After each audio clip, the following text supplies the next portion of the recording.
Hello दोस्तों, कैसे हैं आप सब। आशा करते हैं आप सब अच्छे होंगे। एचएसएससी की नई अपडेट के साथ आपके सामने फिर हाजिर है। जैसा कि पता है दोस्तों, हरियाणा में सीईटी को लेकर काफ़ी संशय बना हुआ है कि सरकार और एचएसएससी कह रहे हैं कि दिसंबर में सीईटी होगा, लेकिन नहीं, मुझे नहीं लगता है कि दिसंबर में सीईटी हो पाएगा दोस्तों, क्योंकि आज के न्यूज़पेपर में इसको लेकर डिटेल से बताया गया है कि बहुत सी दिक्कतें अभी भी आ रही है जिनको सॉल्व करने में काफ़ी टाइम लग जाएगा। आपका सीईटी दिसंबर में 31 दिसंबर से पहले पहले नहीं हो पाएगा दोस्तों, सीईटी लेट होगा। क्या क्या दिक्कत आ रही है इसमें भी बताया है। ये देखिए, आज का न्यूज़ पेपर है ये, दैनिक सवेरा का। हरियाणा सीईटी के लिए फ़िलहाल वन टाइम रजिस्ट्रेशन शुरू होने के संकेत नहीं। सीईटी में अभी संशोधन नहीं हुआ, यानी कि पहले तो सीईटी में संशोधन किया जाएगा, उसके बाद में वन टाइम रजिस्ट्रेशन के लिए पोर्टल ओपन किया जाएगा। उसके बाद में कॉलेज, स्कूल या जो भी इंस्टीट्यूशन को पेपर के लिए बुक करना है उन्हें बुक किया जाएगा, लेकिन अभी तक कोई भी कार्रवाई शुरू नहीं की है। इसके अलावा बात करें तो एचएसएससी पहले बचे हुए ग्रुपों का पेपर लेने की भी बात कर रहा है, क्योंकि 31 मई को जो हाईकोर्ट ने फैसला दिया था 6 महीने में सभी भर्तियां पूरी की जानी चाहिए ग्रुप सी वाली। कई ग्रुपों का पेपर बकाया है। इन ग्रुपों के उम्मीदवारों की मांग है कि पेपर जल्द से जल्द कराया जाए। अभी तक एचएसएससी ने कोई फैसला नहीं किया है। हो सकता है 2 या 3 सप्ताह के भीतर ही इन पर फैसला हो जाए और आगामी 30 नवंबर तक इनका पेपर हो जाए।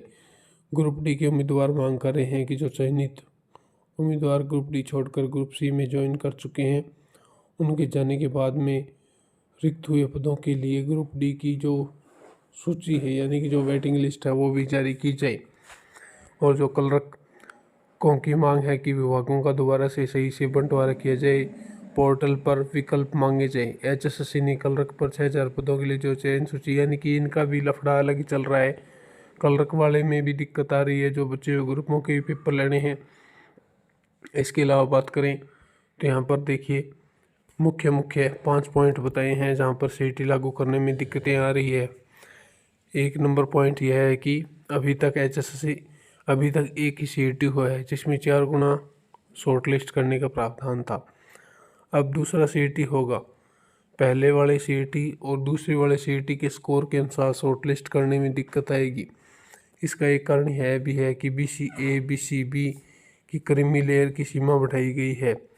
जो उम्मीदवार पहले BC श्रेणी में थे, अब उसमें नई सीमा वाले उम्मीदवार भी शामिल होंगे। जो पहले अयोग्य थे वो अब योग्य हो सकते हैं, यानी कि जो BC कैटेगरी में थे पिछली बार सीईटी में, इस बार वो अपनी कैटेगरी भी चेंज कर सकते हैं और कुछ जातियों को और BC कैटेगरी में जोड़ा गया है, जिसके कारण अब ये एक दिक्कत आने वाली है दोस्तों।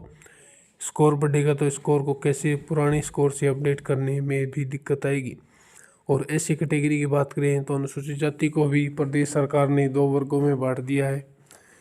पहले वाले सीईटी में केवल अनुसूचित जाति प्रमाण पत्र, यानी कि कास्ट सर्टिफिकेट अपलोड किया जाता था, मांगा जाता था, मगर अब उन्हें 2 वर्गों में कैसे बांटेंगे।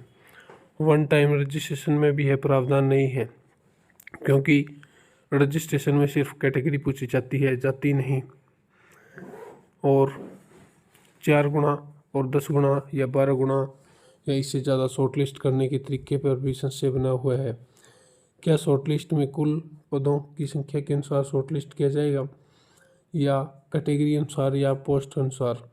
अभी तक एचएसएससी ने कैटेगरी और पद अनुसार शॉर्ट लिस्ट किए थे, मगर इसमें एक उम्मीदवार कई पदों के लिए रिपीट हुआ, जिसके कारण यह भी एक समस्या बनी हुई है।